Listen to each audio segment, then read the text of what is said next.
Hi hello friends, എല്ലാ കൂട്ടുകാർക്കും ഇന്നത്തെ എപ്പിസോഡിൻ്റെ റിവ്യൂയിലേക്ക് സ്വാഗതം. അങ്ങനെ ഇഷിതയടുത്ത് മഹേഷ് പറയുന്നുണ്ട്, എല്ലാത്തിനും കാരണമാണ് നീ മാത്രം എന്ന് പറയുമ്പോൾ ഇഷിത വളരെ വിഷമത്തോടു കൂടി അകത്തേക്ക് കയറി പോവാട്ടോ. അതിനുശേഷം നമ്മുടെ ഇഷിതയുടെ അച്ഛൻ അമ്മയടുത്ത് പറയുന്നുണ്ട്, താഴത്തെ എന്തോ വലിയ പ്രശ്നം നടക്കുന്നു, പോലീസുകാരൊക്കെ വന്നിട്ടുണ്ട്. എന്താ പ്രശ്നം? മാഷ് അന്വേഷിച്ചില്ലേ? ഞാൻ അന്വേഷിക്കാനൊന്നും പോയില്ല, സുചിത്ര അവിടെ നിൽക്കുന്നുണ്ട്, അവൾ വരുമായിരിക്കും. സുചിത്ര ഓടി വരുന്നുണ്ട്. അതെ, അറിഞ്ഞോ താഴത്തെ പ്രശ്നം? ഇല്ല, എന്താ? മഹേഷിൻ്റെ ഭാര്യ ഉണ്ടല്ലോ, മുമ്പ് ഒളിച്ചോടി പോയെന്ന് പറഞ്ഞിട്ട് ആ സ്ത്രീ, അവർ ചിപ്പിമോളെയും കൊണ്ട് പോയി. അത് നല്ല വാർത്തയാണല്ലോ മോളെ എന്ന് അമ്മ പറയുമ്പോഴേക്കും അച്ഛൻ പറയുന്നുണ്ട്, അത് ചീത്ത വാർത്തയാണ്. ഈ വാർത്ത ഇഷിതയ്ക്ക് ഒട്ടും ഉൾക്കൊള്ളാനാവില്ല, അവൾക്ക് അത്ര ഇഷ്ടമാണല്ലോ ചിപ്പിമോളെ എന്ന് പറയാണ്. അത് മാഷി പറഞ്ഞത് ശരിയാണ്. അവൾക്കൊരു കുഞ്ഞില്ലാത്തിടത്തോളം കാലം, അവളുടെ കല്യാണം കഴിഞ്ഞാലും അവൾക്ക് കുഞ്ഞുണ്ടാവില്ല. അവളുടെ ഉള്ളിൽ ഒരു അമ്മയുണ്ട്, കുഞ്ഞിനെ സ്നേഹിക്കാനും ലാളിക്കാനും കഴിയുന്ന ഒരു അമ്മ. അതുകൊണ്ട് അവൾക്കൊട്ടും അത് താങ്ങാൻ കഴിയില്ല. ചിപ്പിമോൾക്ക് അവൾക്ക് അത്ര ഇഷ്ടമാണ് എന്നൊക്കെ പറയാണ്. ആ സമയത്ത് ഇഷിത അങ്ങോട്ടേക്ക്, മോളെ എന്താന്ന് ചോദിക്കുമ്പോഴേക്കും ഒന്നുമില്ലമ്മേ എന്ന് പറഞ്ഞിട്ട് ഇഷിത അകത്ത് കയറി പോയിട്ട് വളരെ വിഷമത്തോടു കൂടി തന്നെ ഇരിക്കുക കേട്ടോ. അതേസമയം നമ്മുടെ മഹേഷാണെങ്കിൽ വളരെ വിഷമത്തോടു കൂടി അങ്ങോട്ടും ഇങ്ങോട്ടും നടക്കുമ്പോൾ നാഗവല്ലി പൊട്ടിക്കരയാണ്. അയ്യോ, എൻ്റെ കുഞ്ഞ്, അവൾ മുല കൂടി മാറാത്ത കുഞ്ഞിനെ വലിച്ചെറിഞ്ഞ് പോയതല്ലേ, ഇത്രയും നാൾ ആ കുഞ്ഞ് എൻ്റെ കയ്യിൽ നിന്ന് വളർന്നത്. അയ്യോ, എൻ്റെ പൊന്നു മോൾ അവിടെ എന്തായിരിക്കും ചെയ്യുന്നുണ്ടാവുക, എനിക്കിത് സഹിക്കാൻ വയ്യ എന്നൊക്കെ പറഞ്ഞ് നാഗവല്ലി ഇങ്ങനെ വിഷമിക്കുക കേട്ടോ. മഹേഷാണെങ്കിൽ ദേഷ്യം നടത്തിട്ട് ഗ്ലാസ്സൊക്കെ തല്ലി പൊട്ടിക്കുകയാണ്. അപ്പോഴേക്കും ആകാശ് മഹേഷിൻ്റെ ഫോണിലേക്ക് വിളിക്കുന്നുണ്ട്. ഹലോ സിയോ, സുഖമാണോ? തൻ്റെ മോളിപ്പോൾ ഇവിടെയുണ്ട്, എനിക്ക് അവൾ ആരുമല്ലടോ, ആരുമല്ല, എൻ്റെ ആരുമല്ല അവൾ. ഉണ്ട്, എൻ്റെ ഒരാളാണ്, എൻ്റെ ആത്മാർത്ഥമായിട്ടുള്ള ശത്രുവിൻ്റെ മകള്. ആ രീതിയിലേ ഞാൻ തൻ്റെ മോളെ കാണുള്ളൂടോ. താൻ നോക്കിക്കോ തൻ്റെ മോളെ എന്താ ചെയ്യാൻ പോണത് എന്ന് പറഞ്ഞിട്ട് ആകാശ് ഫോൺ വെക്കുക കേട്ടോ.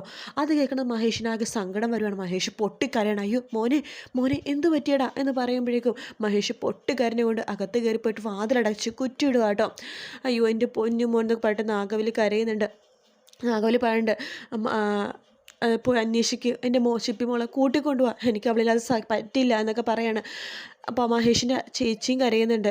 അച്ഛ എങ്ങനെയെങ്കിലുമൊക്കെ ചിപ്പിമോളെ കൂട്ടിക്കൊണ്ടുപോവാ അച്ഛ, ഞങ്ങൾക്കൊന്നും അച്ഛനെ പറഞ്ഞാൽ മനസ്സിലാവില്ല, അത്രമാത്രം ഞങ്ങൾക്ക് അവളെ ജീവനാണെന്നൊക്കെ പറഞ്ഞിട്ട് അവർ പൊട്ടിക്കരയാണ്.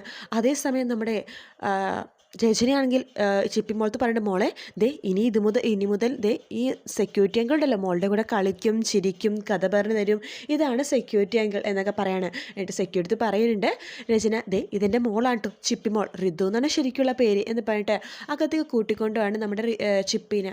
അതിനുശേഷം മോളെ ഇതാണ് മോളുടെ റൂം, ഇഷ്ടമായോ? എനിക്ക് അച്ഛനെ കാണണം, അച്ഛൻ എപ്പോഴാണ് വരിക? അച്ഛൻ വരും മോളെ, അച്ഛനമ്മ കൂട്ടിക്കൊണ്ടുവരാം, മോളിവിടെ ഇരിക്കുക.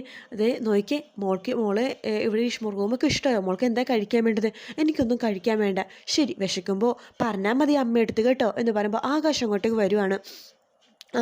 ആകാശ് ദേ മോളിനി ഒരുപാട് സ്നേഹിക്കാൻ ദേ ഈ ആകാശങ്ങളുണ്ട് കേട്ടോ എന്നൊക്കെ രചന പരിചയപ്പെടുത്തി കൊടുക്കുക. ഹായ് മോളു എന്ന് നമ്മുടെ ആകാശ് പറയണ്ടേ. രചന നീ മറന്നോ, ഒരു ഫംഗ്ഷൻ ഉണ്ടായിരുന്നു, കല്യാണ ഫംഗ്ഷൻ, നീ പെട്ടെന്ന് റെഡിയാവ്. അന്ന് പഠിച്ച ഡയമണ്ട് മാലയില്ലേ സമ്മാനമായിട്ട് കൊടുക്കാൻ, അതും കൂടി എടുത്തോ. അയ്യോ, മോളിന്ന് വന്നതേ ഇല്ലേ ഉള്ളൂ. ആകാശ് പ്ലീസ് ആകാശ് ഒന്ന് ഒറ്റക്ക് പോകാവോ? നോ, അതൊരിക്കലും സംഭവിക്കില്ല. നീ വരാൻ നോക്കി, അതോ മോളെ കിട്ടിയപ്പോൾ നിനക്കെന്നെ വേണ്ടാതായോ? സോറി ആകാശ്, ഞാൻ ഇപ്പോൾ വരാം. മോളിവിടെ ഒറ്റയ്ക്ക് നിൽക്ക്, അമ്മ പെട്ടെന്ന് വരാൻ കേട്ടോ. മോൾക്ക് കഥ പറഞ്ഞൊക്കെ തരാനേ ആയുണ്ട്. എന്നിട്ട് ആയയെ വിളിക്കുവാണ്. എൻ്റെ മോൾക്ക് ഭക്ഷണമൊക്കെ കൊടുത്ത് കഥയൊക്കെ പറഞ്ഞു കൊടുക്കണം കേട്ടോ എന്ന് പറഞ്ഞിട്ട് രചന അവിടെ നിന്ന് പോകുവാണ്. ആയ പഠിച്ച 18 നോക്കുന്നുണ്ട് ഭക്ഷണം കൊടുക്കാനായിട്ട്. പക്ഷേ നമ്മുടെ മോള് കഴിക്കുന്നേ ഇല്ല. അവളുണ്ടായിരുന്ന പാവയും പന്തും ബോളൊക്കെ എടുത്ത് കളയുവാണ് ചിപ്പി. അതിനുശേഷം കട്ടിലേക്ക് കയറി കിടന്ന് ഒച്ചത്തിൽ പൊട്ടിക്കരയുമായിട്ട്, എനിക്ക് എൻ്റെ അച്ഛനെ കാണണമെന്ന് പറഞ്ഞിട്ട് പൊട്ടിക്കരയാണ്.